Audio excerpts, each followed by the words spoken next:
A detração ou a popular fofoca é o tema desse livro aqui do professor Leandro Carnal. É sobre isso que ele vai conversar agora com a gente. Ao falar mal de alguém, imediatamente eu começo a estabelecer o fato que eu e você, ao falarmos de uma terceira pessoa, estamos estabelecendo uma aliança. Nós não somos aquela terceira pessoa. Isso cria a nossa identidade. Isso cria uma relação de amizade. Você é amigo também por falar mal de X ou Y e falar bem de X ou Y. Eu fui uma vez a um programa e o apresentador começou dizendo isso, né? Que horror, né, professor, essas pessoas que falam mal dos outros. Eu disse exatamente, você ao falar dessas pessoas está fazendo detração, ou seja, você está se considerando melhor ou superior do que aqueles que falam mal dos outros. Professor Carnal, você acha que a internet, de certa forma, turbinou isso aí? Turbinou porque ela atomizou a possibilidade de todos se tornarem autores.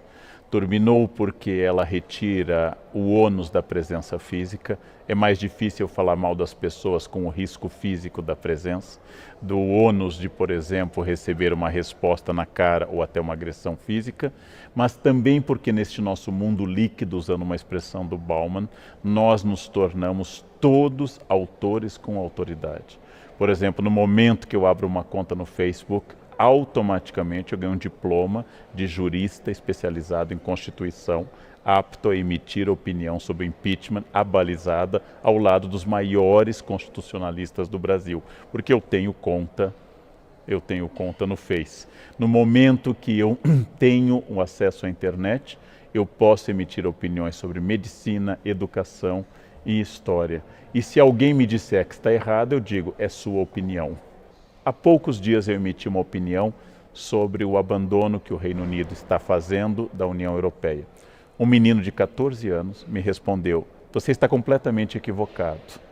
E eu pensei, a mãe dele era virgem e eu já publicava livros sobre o tema. E ele diz que eu estou equivocado. É claro que eu posso estar equivocado. E idade não é um argumento, senão os argumentos da Rainha Elizabeth seriam superiores aos da média dos ingleses. Porém, não passa um minuto pela cabeça deste menino que talvez alguém que estuda o tema há 30 anos, talvez possa ter uma autoridade no tema. Ou não passa pela cabeça dessa pessoa. Agora, no seu livro, você fala de um problema legal, inclusive, né? Que a detração, a injúria, a calúnia são coisas previstas no Código Penal. Exatamente. Né? É muito difícil você separar o limite da liberdade de expressão do limite da injúria, da calúnia e da difamação. Em nome da liberdade de expressão, a gente acha que pode dizer tudo sobre todos. Ora, as palavras ferem, as palavras podem reduzir as pessoas, as palavras podem atacar, as palavras podem representar, inclusive, diminuição de questões profissionais das pessoas.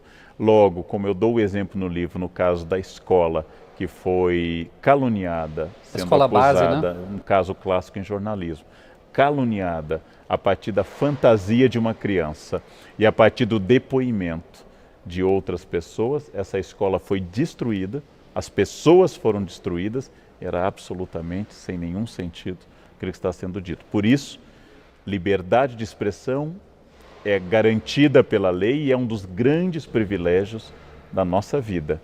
Porém, saber que as palavras ferem e destroem é fundamental na responsabilidade da imprensa e de todo cidadão que fala em público ou que publica ou que comenta. Este cuidado nós temos que ter. Professor Carnal, falando um pouco da área da história, que é a sua área, né?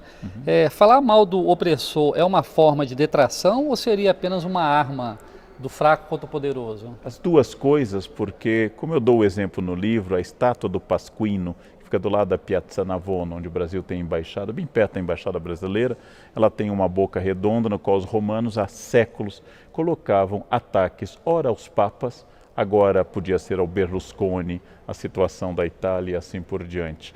O humor, a ironia popular, a charge, o veneno, é uma espécie de arma contra quem a gente não tem mais nenhum poder.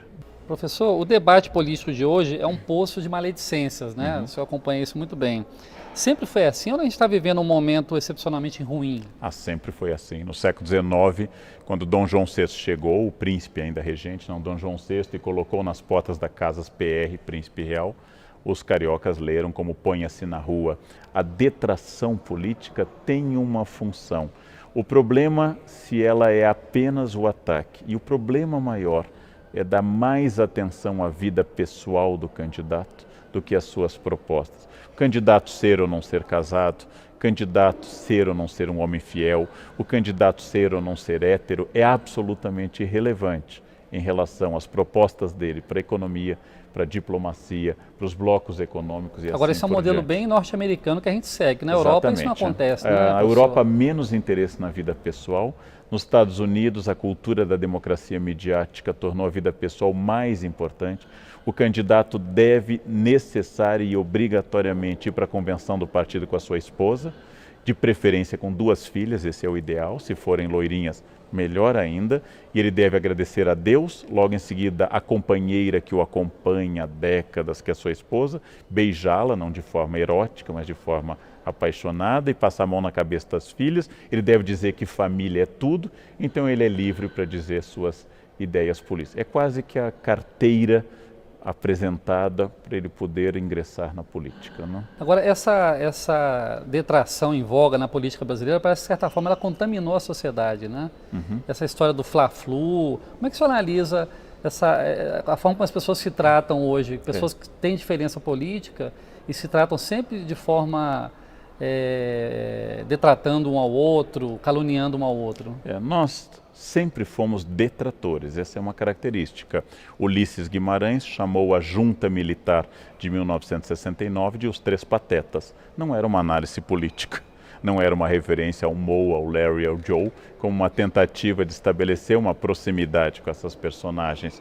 Porém, a detração é uma questão e é uma questão importante. A outra é o debate de Fla-Flu, nós e os outros, a adjetivação estúpida que tomou conta, porque ela não faz avançar o debate político.